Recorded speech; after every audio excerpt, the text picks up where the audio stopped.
தமிழடியான் சொந்தங்கள் அனைவருக்கும் வணக்கம். மார்ச் மாதம் 20ஆம் தேதி 2025ஆம் ஆண்டு வியாழக்கிழமை. இன்றைய நாளுக்கான முக்கிய செய்திகளுடன் உங்களை சந்திக்கின்றேன். இன்றைய காணொளியில் ஏராளமான செய்திகளும் 3 கேலி சித்திரங்களும் உள்ளன. குறிப்பாக முன்னாள் ஜனாதிபதி கோத்தாபய ராஜபக்ஷ அவர்களுக்கு எதிரான வழக்கு ஒன்று தூசு தட்டப்பட்டு அவரை நீதிமன்றம் மீண்டும் அழைத்திருக்கின்றது. அது குறித்த செய்திகளை பார்க்க இருக்கின்றோம். முன்னாள் ஜனாதிபதி ரணில் விக்ரமசிங்கே அவர்களுடைய குடியுரிமை பறிக்கப்பட வேண்டும் என கோரிக்கை ஒன்று வைக்கப்பட்டிருக்கின்றது. அது குறித்த செய்திகள் உள்ளன. இதே போல ஏராளமான செய்திகள் உள்ளன. வாருங்கள் ஒவ்வொன்றாக பார்ப்போம். பொலிஸ் மா அதிபர் தேசபந்து தென்னக்கோன் அவர்களுக்கு எதிரான வழக்கு இன்று விசாரணைக்கு வருகிறது. இன்று வியாழக்கிழமை அவர் நேற்று மாத்தறை நீதிமன்றத்திலே சரணடைந்தார். ஒரு நாள் விளக்கமறியலில் வைத்திருக்கப்பட்டு இன்று அவருக்கு எதிரான வழக்கு விசாரணைக்கு வருகிறது. எனவே இன்றைக்கு அவருக்கு பிணை கிடைக்குமா கிடைக்காதா என்பது இங்கு கேட்கப்படுற ஒரு முக்கியமான கேள்வியாக இருக்கின்றது. பெரும்பாலும் அவருக்கு பிணை கிடைக்க வாய்ப்பில்லை என்றுதான் சொல்லப்படுது. ஏன்னு சொன்னால் இவ்வளவு காலமும் ஒளிச்சிருந்தது ஒரு குற்றம், பிறகு நீதிமன்றத்தினுடைய ஆணையை மதிக்காமல் இருந்தது அடுத்த குற்றம், அதுக்கு பிறகு பழைய வழக்கு அந்த ஒரு குற்றம், இந்த மாதிரி நிறைய குற்றங்கள் இருக்குத்தானே. எனவே அவருக்கு பிணை கிடைப்பதற்கான வாய்ப்புகள் இல்லை என்று சொல்லப்படுது. இருந்த போதிலும் கூட 20க்கும் மேற்பட்ட சட்டத்தரணிகள் இன்று நீதிமன்றத்திலே அவருக்காக வாதாட இருக்கின்றார்களாம். அதே நேரம் இன்னும் ஒரு சில கேள்விகளும் இதுல இருக்கு. என்னன்னு சொன்னா, இப்ப தேசபந்து தென்னக்கோன் அவர்கள் நேற்று நீதிமன்றத்துல சரணடைஞ்சிட்டார். அவர் இப்போ ஒரு 20 நாளா ஒளிச்சிருந்தவர், எங்க இருந்தவர் என்று சொல்லி யாருக்குமே தெரியாது. அப்ப நேற்று காலமா நீதிமன்றத்துல அவர் சரணடைஞ்சிருக்கும் போது நேற்று பின்னேரம் நிறைய பேர் கைது செய்யப்பட்டிருக்கணும். யார் சொல்லுங்க பாப்போம். அவரை மறைச்சு வச்சிருந்தாக்கள், இந்த இவ்வளவு காலமும் அவரை பாதுகாத்து வச்சிருந்தாக்கள், அவருக்கு சாப்பாடு கொடுத்தாக்கள், எல்லாரும் கைது செய்யத்தானே வேணும். ஏன் சொல்லுங்க பாப்போம். நீதிமன்றத்தினுடைய உத்தரவை மீறி நீதிமன்றத்தினுடைய பிடியான இருந்தும் கூட அவர் மறைஞ்சிருக்கிறதுக்கு ஆரோ உதவி செய்தவழியா தானே. அவர் என்ன தன்னுடைய சொந்த வீட்டில் இருந்தவர் இல்ல தானே. அப்ப ஆரோ உதவி செய்திருக்கணும். அவர்களையும் கைது செய்யப்படல, ஏன் அவர்கள் மேல விசாரணைகள் நடத்தப்படலன்னு சொல்லி ஒரு கேள்வி இருக்குது. ஆனா இதுவரைக்கும் அந்த செய்தி வேறையில வேற இவரோட சம்பந்தப்பட்ட வேற யாருமே கைது செய்யப்பட்ட மாதிரி. எனவே இதுக்கு பின்னால என்ன இருக்குன்னு சொல்லி தெரியல. எனவே இன்று நீதிமன்றத்தில் அவர் முற்படுத்தப்பட்டு மேலதிக விசாரணைகளுக்கு உட்படுத்தப்படுவார். பிணை கிடைக்குமா இல்லையா என்பதை பொறுத்திருந்து பார்ப்போம். பாராளுமன்ற உறுப்பினர் MS உதுமான் லெப்பே அவர்கள் அரசாங்கத்திடம் ஒரு கோரிக்கை ஒன்று வச்சுக்கார். என்னன்னு சொன்னா, ஞானசார தேரர் இருக்கார் தானே, அவரை பிடிச்சு விசாரணை செய்து இந்த ஈஸ்டர் குண்டு தாக்குதலினுடைய சூத்திரதாரிகள் யார் என்று சொல்லி கண்டுபிடிக்க சொல்லி. ஏன்னு சொன்னா, கிட்டடியில ஞானசார தேரர் சொல்லியிருந்தவர், இந்த ஈஸ்டர் குண்டு தாக்குதலினுடைய உண்மையான குற்றவாளிகள் சூத்திரதாரிகள் எனக்கு தெரியும், ஆனா நான் சொல்ல மாட்டேன் என்று சொல்லி அன்றைக்கு போட்ட வீடியோலயே நான் சொல்லியிருந்தேன், ஒரு சென்சிட்டிவான பிரச்சனையில இப்படி விளையாடக்கூடாது, எனக்கு குற்றவாளிகள் தெரியும் ஆனா நான் சொல்ல மாட்டேன் என்று சொல்லி. இதே பிள்ளையை முன்னாள் ஜனாதிபதி மைத்ரிபால சிறிசேன அவர்களும் விட்டிருந்தவர். இங்கால அதுல பாதிக்கப்பட்ட உறவினர் கவலையோடு இருக்கும்போது எனக்கு குற்றவாளிகளை தெரியும் ஆனா நான் சொல்ல மாட்டேன் என்று சொல்லி அடிக்கடி சொல்லிக் கொண்டிருக்கிறது என்ன வகையில நியாயம்? எனவே அன்றைக்கே நாங்கள் காணொலியில சொல்லியிருந்த நாங்கள் உடனடியாக குற்றப்புலனாய்வு பிரிவினர் அவரை பிடிச்சி விசாரிக்கணும் என்று சொல்லி. ஆனா இதுவரைக்கும் விசாரிக்கல, அவரை பற்றி ஒரு கேள்வியுமே கேட்கல. எனவே அவர் மேல உடனடியாக விசாரணைகள் நடத்தப்பட்டு அந்த சூத்திரதாரிகள் யார் என்று சொல்லி கேட்டு தெரிஞ்சு கொள்ளணும். ஆனா போலீஸும் குற்றப்புலனாய்வு பிரிவும் எந்த விதமான நடவடிக்கையும் எடுக்கல. அதைத்தான் பாராளுமன்ற உறுப்பினர் உதுமான் லெப்பே அவர்கள் வலியுறுத்தி உள்ளார். நாட்டில் உள்ள 8,33,000 பேருக்கு 8,33,000 பேருக்கு உணவு பொதிகளை வழங்குவதற்கு, அதாவது மானிய விலையில் உணவு பொதிகளை வழங்குவதற்கு அரசாங்கம் முடிவெடுத்திருக்காம். இது சம்பந்தமான கோரிக்கை ஒன்று அமைச்சரவையில் முன்வைக்கப்பட்டு அமைச்சரவை கூடி ஆராய்ஞ்சு அதுக்கு ஓகே சொல்லி இருக்குது. அதனால இப்ப 8,33,000 பேருக்கு இந்த மானிய விலையில இந்த உணவு பொதி ஒன்று வழங்கப்பட போதாம். இந்த உணவு பொதிக்குள்ள அத்தியாவசிய பொருட்கள், அரிசி, மா, சீனி, பருப்பு, இந்த மாதிரியான அத்தியாவசியமான பொருட்கள் இருக்குமாம். ஒவ்வொன்றினுடைய பெறுமதி 5,000 ரூபாவாம். ஆனா நீங்க சத்தோசல போய் வாங்கக்குள்ள 2,500 ரூபாய்க்கு வாங்கலாம். சத்தோசல தான் வாங்க முடியும், 2,500 ரூபாய்க்கு வாங்க முடியும் என்று சொல்லப்படுகின்றது மானிய விலையில. அப்ப இந்த 8,33,000 என்ன கணக்கு கேட்டீங்கன்னு சொன்னா, இந்த அஸ்வெசும கொடுப்பனவன் இருக்கு தானே, அந்த அஸ்வெசும கொடுப்பனவுக்கு 17 லட்சம் பேர் இது வரைக்கும் எடுத்துக்கொண்டிருக்கணுமாம். நாட்டில் 17 லட்சம் பேர் எடுத்துக்கொண்டிருக்கணும். இன்னும் 8,33,000 பேர் விண்ணப்பிச்சு போட்டு காத்து கொண்டிருக்கணுமா முடிவுக்காக. அவர்களுக்கு இன்னும் வழங்கப்படையில. அந்த 8,33,000 பேருக்கு தான், அதாவது நீங்கள் அஸ்வெசும கொடுப்பனவுக்கு விண்ணப்பிச்சிருக்கணும், வெயிட்டிங் லிஸ்ட்ல இருக்கணும். அப்படின்னு சொன்னா உங்களுக்கு இந்த உணவு பொதிகள் கிடைக்கும் என்று சொல்லப்படுகின்றது. மிக விரைவில் சத்தோச விற்பனை நிலையத்தில் நீங்கள் 5,000 ரூபாய் பெறுமதியான இந்த பொதிகளை 2,500 ரூபாய்க்கு வாங்க முடியும். முன்னாள் ஜனாதிபதி மஹிந்த ராஜபக்ச உயர் நீதிமன்றத்தில் ஒரு வழக்கொண்டு போட்டிருந்தவர். அந்த வழக்கு தள்ளுபடி செய்யப்பட்டிருக்கிறது. என்னத்துக்கு தள்ளுபடி செய்யப்பட்டேன்னு சொன்னா, மஹிந்த ராஜபக்ச ஒழுங்கான காரணங்கள், சரியான விளக்கங்கள் கொடுக்கலையாம். அதாவது அவருடைய பாதுகாப்பு பிரிவில் இருந்து நிறைய ஆக்கள் குறைச்சது தானே. இப்ப கடைசியா குறைச்சு கடைசியா 60 பேர் தான் இருக்கணும். இப்ப அவருக்குரிய பாதுகாப்புல 60 பேர் இருக்கணும். அது எனக்கு காணாது என்று சொல்லி போய் வழக்கு போட்டவர். அப்ப நீதிமன்றத்தில் கேட்டிருக்கணும், 60 பேர் காணான்னு சொல்றீங்களே, ஏன் காணாது, எதுக்கு காணாது, எப்படி காணாது சொல்லி விளக்கம் சொல்லுங்க சொல்லி கேட்டதுக்கு ஒரு விளக்கமும் சொல்ல இல்லையாம். அல்லது சொன்ன விளக்கம் உருப்படியான விளக்கம் இல்ல போல இருக்குது. அதனால நீதிமன்றம் சொல்லி இருக்குது, உங்களுக்கு 60 பேர் போதும், பேசாம போய் இருங்கன்னு சொல்லி ஆளுடைய வழக்க தள்ளுபடி செய்திருக்குது.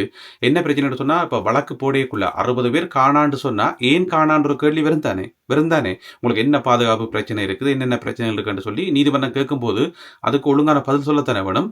அப்படி எதுவுமே சொல்லாத காரணத்தால அந்த வழக்கு தள்ளுபடி செய்யப்பட்டுள்ளது. அண்ணாக்கு மட்டும்தான் நீதிமன்றத்துக்கு போக தெரியுமா, ஏன் எனக்கு போக தெரியாதான்னு கேட்கிறார் மஹிந்த ராஜபக்சவனுடைய தம்பி கோத்தாபய ராஜபக்ச, முன்னாள் ஜனாதிபதி. இப்ப அவரையும் நீதிமன்றத்துக்கு வர சொல்லி உயர் நீதிமன்றம் உத்தரவிட்டு இருக்குது. எப்படின்னு சொன்னா, ஜூலை மாதம் 30ஆம் தேதி, இந்த வருஷம் ஜூலை மாதம் 30ஆம் தேதி நீதிமன்றத்துக்கு வர சொல்லி உயர் நீதிமன்றம் உத்தரவு போட்டிருக்குது. என்ன வழக்குன்னு சொன்னா, 2011ஆம் ஆண்டு அவர் பாதுகாப்பு செயலாளராக இருந்தவர் தானே. அப்பேக்க யாழ்ப்பாணம் நீதிமன்றத்தில் அவருக்கு எதிராக ஒரு வழக்கு கொண்டு போடப்பட்டிருந்தது. அந்த வழக்கு 2 பேரை கடத்தினது சம்பந்தமாக, 2 பேர் காணாமல் போனவே மனித உரிமை ஆர்வலர்கள், அவர்கள் காணாமல் போன விஷயம் சம்பந்தமாக இவரை நீதிமன்றத்துக்கு வர சொல்லி யாழ்ப்பாண நீதிமன்றம் சொன்னது. அதுக்கு அவர் போகல. அதுக்கு பிறகு பார்த்தீங்கன்னு சொன்னா, வேற நீதிமன்றங்கள்ல இந்த சேம் வழக்கு நடந்து இருந்தது. ஒரு வழக்குக்கும் அவர் போகல. ஒவ்வொரு காரணங்களை சொல்லி கொண்டு போகல. நான் சிங்கப்பூர்ல இருந்தேன், எனக்கு ஹாஸ்பிட்டல் இருந்தேன், அங்கே இருந்தேன், இங்கே இருந்தேன் சொல்லி சாட்டுகளை சொல்லி போகவே இல்லை. அப்ப அந்த யாழ்ப்பாண நீதிமன்றத்துக்கு 2011ஆம் ஆண்டுக்கு போகாம விடுறதுக்கு இவர் மேன்முறையீட்டு நீதிமன்றத்தில் போய் ஒரு வழக்க போட்டு, அந்த யாழ்ப்பாண நீதிமன்றத்தில் இருந்து ஒரு அழைப்பாணை ஒன்று இருந்தானே, அந்த அழைப்பாணையை கேன்சல் பண்ணி போட்டார். அப்ப அந்த அழைப்பாணை கேன்சல் பண்ணப்பட்டதுக்கு எதிராக அந்த காணாமல் போனாக்கள் இருக்கிறது தானே, அவர்களுடைய உறவினர்கள் இன்னும் ஒரு வழக்கொண்டு போட்டு, இப்ப அந்த வழக்கு விசாரணைக்கு எடுத்துக் கொள்ளப்பட்டு இந்த ஜூலை மாதம் 30ஆம் தேதி வழக்கு விசாரணைக்கு வர சொல்லி உயர் நீதிமன்றம் உத்தரவிட்டு இருக்குது. இந்த செய்தியை கேட்கவே ஒரே குழப்பமா இருக்கும். என்ன யாழ்ப்பாண நீதிமன்றம், மேன்முறையீட்டு நீதிமன்றம், உயர் நீதிமன்றம் என்று சொல்லி நிறைய நீதிமன்றங்கள் வருது என்று சொன்னா, கோத்தாபய ராஜபக்ச ஒரு வழக்குக்கும் போறையில ஒரு சாட்டை சொல்லி கொண்டு போகாம விட்டதால தான் மாறி மாறி எல்லா இடம் முழுவடுது.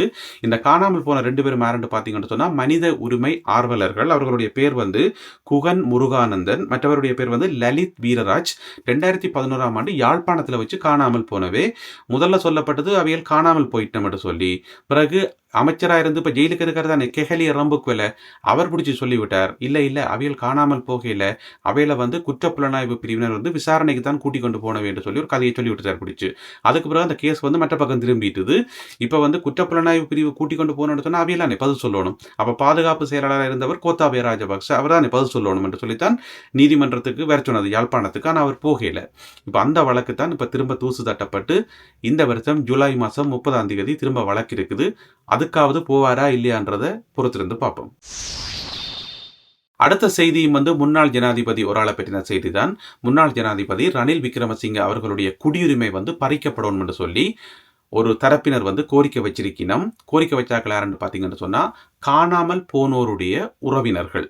காணாமல் போனோருடைய உறவினர்கள் என்று சொன்ன உடனே எங்களுடைய உறவுகளை நீங்க சில நிற்கக்கூடும். இது எங்களுடைய உறவுகள் இல்ல, இது தென்பகுதியில் இருக்கக்கூடிய ஆக்கள். இது 1988ஆம் ஆண்டு 89ஆம் ஆண்டு இந்த காலப்பகுதிகளில் காணாமல் போனோருடைய உறவினர்கள்.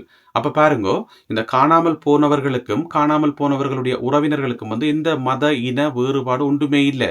நாங்களும் பாதிக்கப்பட்டிருக்கிறோம், அவைகளும் பாதிக்கப்பட்டிருக்கணும், எல்லாரும் பாதிக்கப்பட்டிருக்கணும். என்ன அப்பேல இருந்து தங்களுடைய உறவுகளை வியல் தேடி கொண்டாண்டிருக்கணும். அப்ப எங்களுக்கு என்ன விளங்குதுன்னு சொன்னா, இந்த அரசியல்ல 1008 பிரச்சனைகள் இருக்கலாம், ஆனா கடைசியில பாதிக்கப்படுறது பொதுமக்களாகிய நாங்கள் தான். அது சிங்கள மக்களோ, தமிழ் மக்களோ, முஸ்லீம் மக்களோ, கடைசியில மக்கள்லாம் பாதிக்கப்படினோம். அப்ப காணாமல் ஆக்கப்பட்ட உறவினர்கள் அங்கேயும் இருக்கணும், இங்கேயும் இருக்கணும் தானே. எனவே அவர்கள் நேற்று ஒரு ஊடக சந்திப்பு ஒன்றை நடத்தி ஒரு கோரிக்கை வச்சிருக்கணும், ரணில் விக்ரமசிங்க அவர்களுடைய குடியுரிமை பறிக்கப்படும் என்று சொல்லி. எனவே பொறுத்திருந்து பார்ப்போம் அதையும். தமிழகத்தைச் சேர்ந்த 2 படகோட்டிகளுக்கு 6 மாத சிறை தண்டனை விதித்திருக்கின்றது ஊர்காவல்துறை நீதிமன்றம். நேற்று இந்த வழக்கு விசாரணைக்கு எடுத்துக் கொள்ளப்பட்டு அவர்களுக்கான தீர்ப்பு வழங்கப்பட்டிருக்கிறது. 6 மாத சிறை தண்டனையோட சேர்த்து 4 மில்லியன் ரூபாய் தண்டப்பணம் செலுத்தணும் என்று சொல்லியும் சொல்லப்பட்டிருக்கிறது. அந்த 4 மில்லியன் ரூபாய் தண்டப்பணம் செலுத்த தவறினால் இன்னும் ஒரு 3 மாசத்துக்கு வந்து எக்ஸ்ட்ராவா சிறை தண்டனை இருக்கும். அப்ப 9 மாதங்கள் சிறை தண்டனை இருக்கும். அவைக்கு இப்படியான ஒரு தீர்ப்பை வழங்கி இருக்கிறது ஊர்காவல்துறை நீதிமன்றம் நேற்று. என்ன நடந்திருக்குன்னு சொன்னா, போன மாசம் பிப்ரவரி மாசம் 20ஆம் தேதி வந்து நெடுந்தீவு கடலுக்குள்ள ஒரு படகு வந்து அத்துமீறி நுழையுது, மீன் பிடிக்கிறதுக்காக நுழையுது. அதுல பாத்தீங்கன்னு சொன்னா 2 படகோட்டிகள் 4 மீனவர்கள் என்று சொல்லி 6 பேர் இருந்திருக்கணும். அப்ப அவைகள் கைது செய்யப்பட்டு தடுத்து வைக்கப்பட்டு விசாரிக்கப்பட்டு கொண்டு வந்தவே அதுல வந்து பெரும்பாலான குற்றம் வந்து அந்த படகோட்டிகள் மேலதான் இருக்குது. நான் நினைக்கிறேன் மீனவர்கள் வந்து விடுவிக்கப்பட்டு நம்ம நடக்குது. அந்த படகோட்டிகள் 2 பேரும் அத்துமீறி நுழைஞ்ச குற்றத்துக்காகத்தான் இப்ப வழக்கு விசாரணை எடுத்துக்கொள்ளப்பட்டு அவர்களுக்கு இப்படியான ஒரு தண்டனை வழங்கப்பட்டுள்ளது. யாழ் மாவட்ட செயலகத்திலிருந்து ஒரு முக்கியமான அறிக்கை ஒன்று வெளியாகி இருக்கிறது. உங்களுக்கு தெரியும், யாழ்ப்பாண மாவட்டத்தில் வந்து மொத்தம் 15 பிரதேச செயலகங்கள் இருக்குது. இந்த 15 பிரதேச செயலகங்களையும் சேர்த்து மொத்தமாக 11,081 குடும்பங்கள் 11,081 குடும்பங்களுக்கு காணிகள் இல்லையாம், வசிக்கிறதுக்கு காணிகள் இல்லையாம். அப்ப அவை என்ன செய்திருக்கிறோம் என்று சொன்னா, யாழ் மாவட்ட செயலகத்துல போயிட்டு கோரிக்கை வச்சிருக்கணும், இந்த மாதிரி எங்களுக்கு காணிகள் வேணும் என்று சொல்லி. அப்ப யாழ் மாவட்ட செயலகத்தால வந்து உடனடியாக எல்லாருக்கும் காணிகள் கொடுக்க முடியாது தானே. ஏன்னு சொன்னா 11,081 குடும்பங்களுக்கு வந்து காணிகள் இல்லைன்றது ஒரு மிகப்பெரிய நம்பர். என்ன அவ்வளவு பேருக்கு காணிகள் இல்லை என்று சொல்லி ஏற்கனவே நிறைய காணிகளை வந்து ஆமி பிடிச்சி வச்சிருக்கு. அது ஒரு பக்கம். சில காணிகள் வந்து வெறுங்காணிகளாக இருக்குது, உரிமையாளர் எங்கேன்னே தெரியாமல். சில காணிகளில் வந்து வீடுகள் கட்டப்பட்டு பராமரிப்பு இல்லாமல் கிடக்குது. இப்படி பலதும் பத்தும் கலந்து போயிருக்குது. ஆனால் பிரச்சனை என்னன்னு சொன்னா 11,081 குடும்பங்களுக்கு வந்து காணிகள் இல்லைன்றது ஒரு துயரமான விஷயம். அப்ப யாழ் மாவட்ட செயலகம் என்ன செய்திருக்குன்னு சொன்னா, கொஞ்சம் கொஞ்சம் குடும்பங்களுக்கு வந்து காணிகள் கொடுக்கறதுக்கு ட்ரை பண்ணியிருக்கணும். அதுல வந்து யாராருக்கு கொடுபட்டிருக்குன்னு சொன்னா, இப்ப யாழ்ப்பாண பிரதேச செயலகத்துக்கு பாத்தீங்கன்னு சொன்னா 2 குடும்பங்களுக்கு கொடுபட்டிருக்குது. சண்டிலிப்பாய் பிரதேச செயலகத்துக்குள்ள பாத்தீங்கன்னு சொன்னா 38 குடும்பங்களுக்கு கொடுபட்டிருக்குது. அதே மாதிரி வேலணியில வந்து 22 குடும்பங்கள், தெல்லிப்பள்ளியில வந்து 85 குடும்பங்கள், ஊர்காவத்துறையில வந்து 26 குடும்பங்கள், சாவச்சேரியில வந்து 72 குடும்பங்கள் என்று சொல்லி மொத்தமாக 352 குடும்பங்களுக்கு வந்து காணிகள் கொடுபட்டிருக்கு. இது வரைக்கும் 352 குடும்பங்களுக்கு கொடுபட்டிருக்குது. இன்னும் பாத்தீங்கன்னு சொன்னா 10,729 குடும்பங்கள் 10,729 குடும்பங்களுக்கு இன்னும் காணிகள் வந்து கொடுக்க வேண்டியிருக்கு சொல்லி யாழ் மாவட்ட செயலகம் ஒரு அறிக்கை ஒன்றை வெளியிட்டிருக்கிறது. எனவே இவர்களுக்கான காணிகள் வந்து எப்போது வழங்கப்படும், அவர்களுடைய பிரச்சனைகள் வந்து எப்போது தீர்க்கப்படும் என்று சொல்லி சரியா தெரியல. எனவே அவர்களுக்கு மிக விரைவில் காணிகள் கிடைக்கணும் என்றது எங்களுடைய ஒரு பணிவான வேண்டுகோள். அடுத்ததாக இன்றைய கேலி சித்திர பகுதி கார்ட்டூன்ஸ். அதுல முதலாவது கார்ட்டூன்ஸ் பாத்தீங்கன்னு சொன்னா, ஜனாதிபதி அனுரகுமார திசாநாயக்கா அவர்கள் ஒரு கல்லறையை போய் கொத்துறார். அந்த கல்லறையில் எழுதி கிடக்குது பட்லந்த கில்லிங்ஸ் என்று சொல்லி. எனவே பட்லந்தில் நடந்த கொலைகளை வந்து அவர் கிண்டும் போது பக்கத்துல பாத்தீங்கன்னு சொன்னா வெள்ளை கலர் உடுப்போட, அது வந்து ரணில் விக்ரமசிங்க தான், அவர் வந்து இன்னும் ஒரு கல்லறை ஒன்றை கிண்டுறார். அவர் கிண்டுற கல்லறை என்னன்னு பாத்தீங்கன்னு சொன்னா ஜேவிபி கில்லிங்ஸ். எனவே ஜேவிபி செய்த படுகொலைகளை வந்து அவர் கிண்டுறார். அதாவது அவர் என்ன சொல்ல வர்றார் என்று சொன்னா, நான் செய்த படுகொலைகளை வந்து நீ கிண்டினா, நீ செய்த படுகொலைகளை வந்து நான் கிண்டுவேன் என்று சொல்லி. ஏன்னு சொன்னா இந்த பட்லந்த ஆணைக்குழுவினுடைய அறிக்கை வந்து இப்ப பாராளுமன்றத்தில் சமர்ப்பிக்கப்பட்டிருக்குது. இது வந்து பாத்தீங்கன்னு சொன்னா 2 பக்கமும் பிரச்சனை இருக்குது. வந்து ஃபுல்லா விசாரிச்சா வந்து ஜேவிபி பக்கமும் பிரச்சனைகள் இருக்குது. ஏன்னா ஜேவிபி சும்மா கையை கட்டிக்கிட்டு சும்மா இருந்தது இல்லை தானே, அவையிலும் நிறைய வேலைகள் செய்தவை தானே.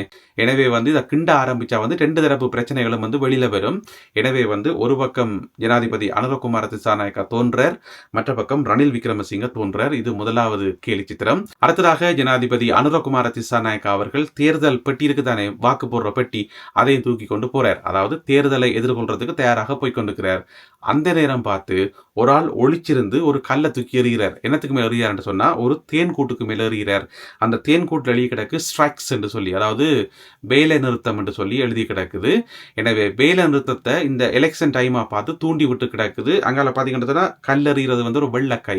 எனவே எதிர்கட்சிகள் வந்து திட்டமிட்ட ரீதியில இந்த வேலை நிறுத்த போராட்டங்களை வந்து தூண்டி தூண்டி விடினோம். இந்த நேரம் பார்த்து தேர்தல் நேரத்தில் பார்த்து அரசாங்கத்துக்கு நெருக்கடியை கொடுக்கறதுக்கு என்று சொல்லி மிக அழகாக இந்த கேலி சித்திரம் வந்து வரையப்பட்டிருக்கிறது. எனவே இந்த கேலி சித்திரங்களை பார்க்கின்ற போது நீங்கள் என்ன நினைக்கிறீர்கள் என்பதையும் இன்றைய செய்திகள் குறித்த உங்களுடைய கருத்துக்களையும் மறக்காமல் கீழே எழுதுங்கள். மீண்டும் இன்னும் ஒரு காணொளியில் உங்களை சந்திக்கின்றேன். அதுவரை நன்றி, வணக்கம்.